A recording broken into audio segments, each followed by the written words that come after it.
What up, everybody? What up, everybody? Let me get to the spot. Let me get to the spot. Hey, everybody. What is going on? This is Plan Your Greatness, and I am your gracious host, Carlton Hamilton. And let's get started today. Today is Friday, and I've been gone for a while. There's been a lot of stuff going on. Not like typically where you disappear and you're in jail. And, you know, that has been a chapter in my life. But these are all good things. So, welcome back. It's been a while. I am on day number 17 of my insanity workout. And so every now and then during the insanity workout, there's a break where they have it called a cardio recovery from all the pounding and everything you're doing, jumping and all this other good stuff. So there's a break in between. So each time I have this break, I usually go walking after the stretching. You can see on my shirt, I'm rocking my Chicago Blackhawks, one of the most popular symbols in merchandise, sports apparel. And of course, rocking my Chicago gear. But specifically, I wanted to get on today because some of you that follow me have purchased my book, Plan Your Greatness. And one of the individuals that purchased my book was one of my sociology professors at Arizona State University. He loved the book, but of course, he asked me if he could critique it like, you know, somebody at his level. And I said, sure. I said, fine. And so he gave so much good feedback on the book that I'm now using his feedback for the second edition. And while I have been editing the book in my free time, and let me just give you a little bit of why I have free time, but I really don't have a lot of free time. Hey, what's going on? Thanks for joining in. As you can see the title, Hidden Strength. I'm going to tell a little story a little bit later on, but I'm talking specifically about why I have not been on for so long. And that's because, one, I bought a business in the middle of my other business's busy season. I have a tax office in Tempe, Arizona, and we have been growing so fast, but I took the opportunity to buy the smoke shop. It was a great opportunity, but I bought it in November, which is at the peak of prepping for tax season. So I didn't really know what I was getting myself into, even though in both instances they've done well, but I was just bogged down with all of that business stuff for getting prepared for tax season and then learning how to run this smoke shop. So that's what has kept me so busy. At the same time, trying to produce online content, trying to edit a book. So I'm just doing all kinds of things. I guess, you know, deep down, I like a little bit of the chaos because it makes you feel like you're really doing and producing something. But with that said, let's get back to what I was talking about. And that is my professor has assisted in editing my book. So what he did, what was so brilliant is as he read it, he put all the marks in the book. So as I'm reading the book, I can just go back to the manuscript and make the corrections. But what he also did was he gave me about 11 pages of notes as to how he was editing the book. Like as I'm looking through it, I could see what things mean. So it was like a little guide. So that's been very, very helpful doing that. All right. So one of the suggestions that he made very early in the book was to add some different stories or expand or extrapolate on points that I made in the first edition, which was really a draft copy. So some of you that got it, it needed some more editing, but I did want to just make sure I got it out there. So those of you that follow me and, you know, when it's time for the second edition to come out, you'll get a notice, and that'll be the more refined version, and that's the one that I'm going to be turning into an audio book, because all the editing and all the other stuff will be up to par. But all right, let's get back to what's been going on. All right, so he made the suggestion that I add some stories, and one particular story came up that was not in the first edition that is now going to be added to the second edition, and that is, it has to do with the title of this Plan Your Greatness walk and talk, and that is Hidden Strength. Now, my freshman year in college, when I enrolled at Triton College, I didn't enroll until late in the summer. Now, think about that. Typically, most college athletes make their decision on where they're going to go to school before they graduate. Well, you know, my parents, they didn't go to college. You know, my mom barely has a GED, and my dad, I think he graduated from high school, but, you know, not enough to really know what the process is. And I'm this 17-year-old kid. I really have no idea, you know, how this process works.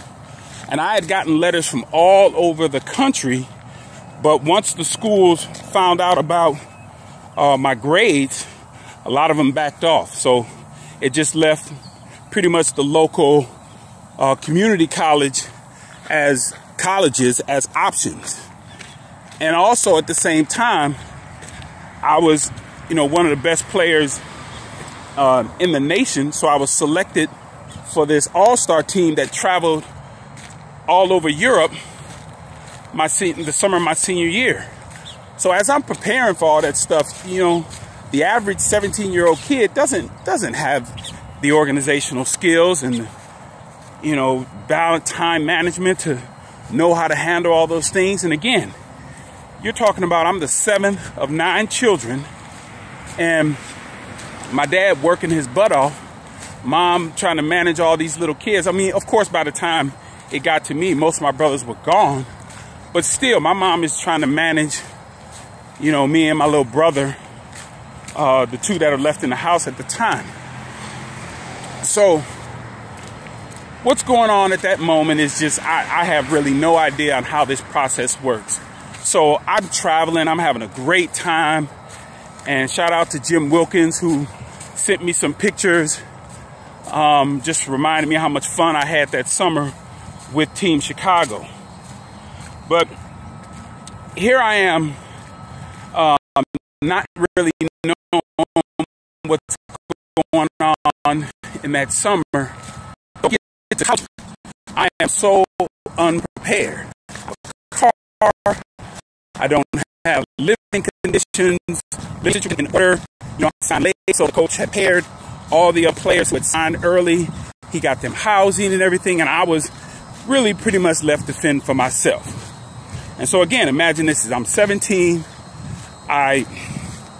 I've never lived away from home, and so now I'm having to kind of for myself.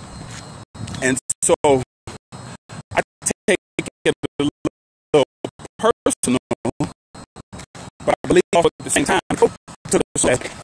one of his recruits was taken all day, all summer, to sign with one of the best programs in the country at the time. Before I got there, Kirby Puckett had attended school, and the year prior, before me getting there, Lance Johnson had been there. So, and they had a reputation of having some of the best players in the country on the team. Division I schools were coming out all the time to watch players. I found out later on that there were guys that would enroll in school in the fall, knowing that they were going to get cut, but they knew that they were going to get this maximum exposure in the fall. Because if I remember, there were probably 20, 30 scouts out there every day that we had fall practice. Now, I had never really seen that. I mean, my senior year, there were a lot of scouts that were following me around, but I didn't know that I was going to just be going to practice fall scrimmage games, and there were going to be scouts and, you know, college scouts and professional scouts out there every single day. So it was amazing, the competition, because these guys would come there and roll in the fall, practice, get that exposure, and then as soon as coach started making these cuts, these guys would just go over to the registrar's office, withdrew, and then go on to another school where I believe they knew that they were going to play. They just wanted to see if they could make Triton's team or just get the exposure. Because think about it, I don't think there was a school in the Midwest that had that type of exposure every fall practice. It was insane, the amount of talent that was there just for the fall practice. All right, so it was a struggle. It was a struggle because I had struggled as a student. So now I'm at the college level trying to do college work, and at the same time trying to compete. So again, I don't have a car, struggling every day to get to practice. And so I'm all messed up. And coach isn't helping at all. Now, some of you that are my age, you may remember a movie called One on One with Robbie Benson, where he's the top high school recruit in the country. He's from Colorado, and he picks this school in LA, and it's a fictitious school, but it's like one of the top schools in the country to go there. And the coach is upset at him because he made this school do everything in the recruiting process. Probably give him a car. Just imagine, the top players nowadays, all they got. So this is all the stuff that he did to the coach to make him pay for getting him being the #1 recruit in the country. Well, that's what I felt like. I felt like coach was sort of punishing me, put me on my own. And he was like, okay, you're going to make us wait this whole summer before you make a decision. So, okay, you're going to get down here. If you're so big and bad, then you do everything on your own, to make this team. And so with me, with the history of myself and my personality, I don't sulk. I get angry. So I said, okay, if that's what you're going to do, you're going to have me just out here hanging on my own. And there were a couple of other players on the team that were struggling academically. I'm not going to say any names, but you got them a skiing class and some other bullshit classes so they could actually be eligible. So about halfway through the semester, it is such a struggle to get to class on Tuesdays and Thursdays because that class was my first class of the day. This is what made it so difficult. And I lived so far and I didn't have transportation. There were no other players living around me. So I was actually having to take public transportation, and I was getting up at the crack of dawn just to get to campus. So halfway through the semester, I know I'm struggling in all of my classes, but this one particular class, I know I'm struggling bad. So I finally walk into the professor's office, and I asked her. Halfway point reached. Oh, hold on. My system is giving me a little update, telling me I'm halfway to my goal. All right, so I get to my professor's office, and I ask her, I said, okay, how am I doing in class? And she's like, not good. And I said, okay, so how am I doing in reference to from this point to the end of the semester? Because in my mind, I'm thinking I have to pass this class or I'm going to be ineligible for spring ball. So she tells me, based on your scores, based on what you've already turned in, I turned in a bunch of assignments late. I think I even missed some assignments just because of being so tired after practice. And this is something that most people are not even aware of, that when you are a college athlete and you're on scholarship, you're playing, and you're playing at a school that plays at a very high level, you're having all this practice and working out, it is like being a full-time student and having a full-time 40-hour-a-week job. And most people look at that and they think, oh, these athletes are just handed. I'm like, I said, it is preparing you for the world, because once you come out of that situation as a college athlete, having to balance that sort of schedule. 1 mile completed. Hold on. It's giving me my little update. Remaining time 15 minutes 59 seconds. 15 minutes 59 seconds. Come on. Give me the rest of the update. Current speed 3.1 Current miles speed, per hour. 3.1 miles an hour. That's my talking pace. Average speed 3.2 miles per hour. Average speed 3.2. Anything else? Come on. Estimated total distance 1.84 miles. 1.84 miles. All right, good. All right, you got me. All right. So during the meeting, she is telling me, Mr. Hamilton, there is no way. Actually, she didn't say no way.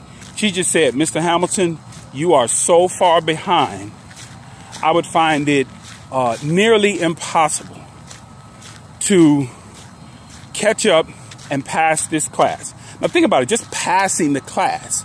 You had to have at least a C average or better to just pass the class. And she's telling me that because of all the lateness and all this other stuff, I don't really have a chance. So then I asked her again. I said, is there any chance that I could pass this class? She said she didn't say a yes. She said, it's really difficult, it's really hard. And me, I just took that as, okay, there's an opportunity. But then she went on to say, well, I'm not going to withdraw you from the class. These are the key points.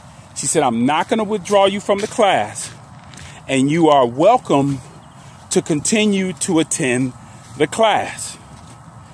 So that's not a ringing endorsement, but that is like, what's that movie, Dumb and Dumber? So you say there's a chance. So I took that opportunity to make a promise to myself. I said, all right, I am as far down on this, in this situation as possible. So the only thing left for me to do is just make a promise to myself and say, I am going to show up every day to class. I am going to turn in every assignment. I am going to participate in every lecture, discussion as much as I can. I'm going to take every test. I'm going to study. I'm going to prepare for this. Now think about this. This isn't just one class I'm able to do this for. I had a full load of other classes, and I had practice, and I still had this transportation distance from the campus situation going on. So nothing had changed other than I just said, well, I ain't got nothing to lose. I'm gonna go ahead and give it a shot. But also in the back of my mind, I'm thinking, man, I got to get this done, because if I don't, I'm going to be ineligible. So then my attending college would have been just a waste. So every day, or at least 2 days out of the week, well, actually all 5 days, but specifically those 2 days out of the next 8 weeks, I was on time. I turned in every assignment. I participated in every lecture. I took every test. Now, here's what's crazy about this situation.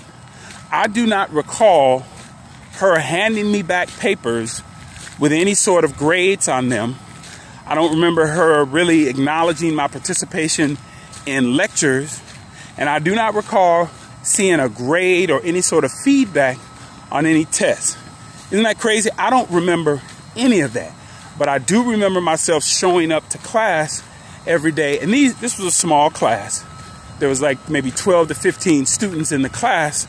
So it wasn't a lot of work that was that needed to be done with, regards to her caseload with the students.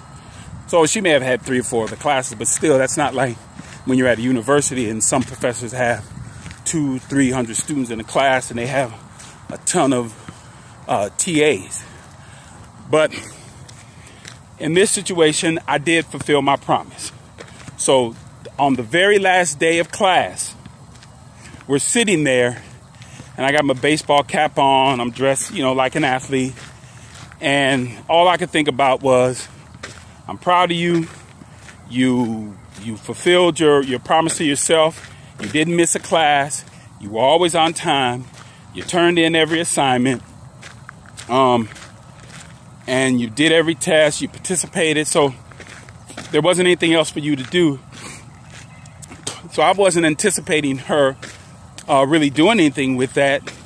I just wanted to make sure I fulfilled that first promise to myself.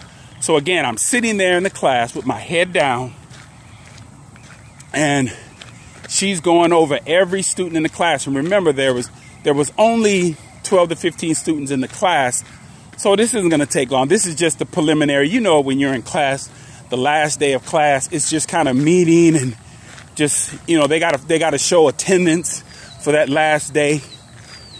So I'm sitting there, head down, and she starts talking about each student, telling them how they improved. Because again, this was not a college 101 course. This was an introductory reading course, which again, my scores were so low getting into college that I didn't even qualify to take the basic courses that actually would go toward graduation. I needed to have some refresher courses because I had struggled academically all through high school. So in this reading class, she's going through all the other students, and there was actually a couple of other baseball players in the class as well. But she's going down the list. I'm sure she's going in alphabetical order. She's telling a little bit about each student, saying how they came into the class, how they improved, and she was very proud of them. Very encouraging teacher.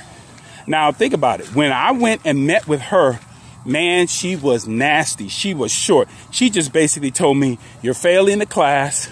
You don't have a chance. And there's really nothing I can do. You're welcome to withdraw from the class because I don't think there's an opportunity. But I'm not going to withdraw you. You can attend the class if you want to. Now, as I've thought about that years later, and as I was thinking about that, adding this story into the book, I was like, what was that lady really thinking by just saying, you done messed off the first half of the class, but now, I'm gonna allow you to still show up. I'm like, what was she thinking? Well, it's good that she actually gave that opportunity. But as she went around and said a few words to all the students in the class, my head is still down. I'm contemplating, man, I'm going to fail this class. I'm not going to be eligible. I'm going to have to go home. My parents are going to be disappointed. My siblings are going to be disappointed. My friends are going to laugh at me. You loser. You can't go to college. You're going to come right back here to the hood and be nothing just like the rest of us. Waiting for a government check. Looking for a job at the post office. Try to get a crazy check or something just silly. Get a job at the Ford plant. So I'm just sitting there, and then all of a sudden I hear her start talking about a specific student. She goes, and this story is in the book. She says, well, there was this one particular student that, about the halfway point in the class, and my head is still down because I'm like, who the hell is she talking about? That she really was struggling, and at that halfway point, this person just made incredible strides. They showed great improvement and effort, and I just wanted to acknowledge this student in front of the class, just specifically, I'm talking about Carlton. And I went, and my head was down, and I was like, huh? And she said, because of his work, his effort, his, persistence, perseverance, this second half of the class, she said, I'm going to give him, or he's going to get a grade of a B. And I just froze. And all I could think about was, man, at the halfway point of this class, I was failing it. And my goodness gracious. And now I'm walking out of this class with a B. Now, if any of you have seen that movie, The Pursuit of Happiness by Will Smith, if you remember that one scene where on the last day, Will Smith walks into the office, he's at his desk, and that one little training guy goes, Chris, because he's playing the character Chris Gardner. He says, Chris, come. And Chris, Will Smith, is on the phone, and he's like, oh, shoot. So he drops the phone down, and he follows him into the office with all the executives. And the executive says, well, Chris, how you doing today? And Chris said, I'm good. And you see, I got a nice clean shirt on today, being it the last day. And now, if you remember in the movie, Chris went into the interview with no shirt on because he had just got out of jail. So you got to go back and watch that movie if you missed that part. So he's sitting there in front of them, and he says, I got a nice shirt on, being the last day. And the guy goes, well, Chris, wear a new shirt, wear a clean shirt tomorrow, because tomorrow is going to be your first day. That's if you want to work for the stockbroker place. And Will immediately, eyes start watering, and the guy goes, was it easy? And Will said, no, it wasn't. And so I'm listening to that part of the movie, and this guy's thinking, was it just hard, taking the classes and everything, the reading material? And Will's like, no, it wasn't. So that's all he's thinking about. But I know Will in his mind thinking, dude, you have no idea what I just went through with my son and with me homeless and all this other stuff. And I am sitting here, and you guys have just selected me one out of an entire class. I don't know, there was probably 30 people in this intern, non-paid intern, and Will killed it. And so now Will shakes their hand, and he gets up and he thanks the guys, and he gets ready to leave. And all of a sudden the guy calls him back. He's like, oh, hey, I forgot I owe you $5. And think about this, is 1982. And that was, and almost there. You can do it. Will was struggling when he gave that guy the $5. So the guy gave him the $5 back. But when Will turned around, Will was crying. And he said, thank you guys, thank you. But this is the part that, what happened with me is Will walked outside, or Chris Gardner walked outside, and he walked down these stairs into the street from the stockbroker firm. And you see him clapping his hands and throwing them all up in the air. And he's just so proud of himself. He's like, oh my God, I got the intern. Oh my goodness. And he's just walking around. He's so happy. And that's exactly what I did. When I walked out of that class, I threw my hands up in the air. I was like, yes, yes. Because I was like, man, I'm going to be eligible. I'm going to be able to play. I said, man, I'm going to kill this spring. I'm going to have a great spring, baseball. And from that, I knew something. And these were some of the stories that I was able to draw on when I was incarcerated. I tried to think about every time that I was successful. Because when you're in that position, you're at the bottom of the bottom, and you're with people who have had real shitty lives. So all they could think of is the shit that then got them to keep having this shitty life that they have. But with me, I had some successes.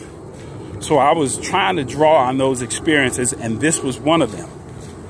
And so I thought to myself after that, I said, there is nothing that I cannot accomplish if I put my mind to it, if I put my focus on it, and I know exactly where I'm going.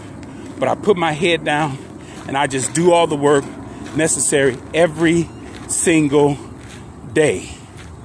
And so I added that story to the book at the request of my professor. And so when you get your second edition of Plan Your Greatness, Success Principles for Life, there's going to be a slightly new title. You'll get to read that story. What up, man? What up, Eddie? Back to telling my story. Well, I'm getting ready to close out now, but I wanted to share that because I added that story to the book. So, hidden strength. A lot of times we don't know how strong we are until we're backed into a corner. We're faced a situation where we're forced to be stronger than we've ever imagined.